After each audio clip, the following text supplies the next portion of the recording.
आता या ठिकाणी ही आकृती दिली आहे, आपल्याला यामध्ये किती त्रिकोण आहेत ते मोजायचे आहे. म्हणजे सॉल्व ट्रिक कशी आहे बघा. याला नंबर द्यायचे 1 2 3, 1 2 3 4. या तिघांची बेरीज करा. 1 अधिक 2 अधिक 3 बरोबर 6. हा शेवटचा अंक पाहिजे तर तो कोणता आहे 4. 6 गुणिले 4 करा 24. या आकृतीमध्ये एकूण त्रिकोण किती आहेत 24 आहे. आहे सोपा. हा बघा या ठिकाणी मोजायचे आपल्याला चौकोन कसं करायचं याला नंबर द्या.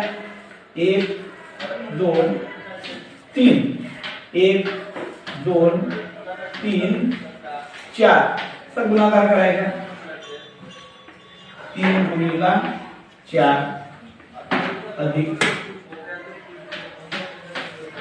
2 गुणिले 3 अधिक या दोघांचा गुणाकार करा.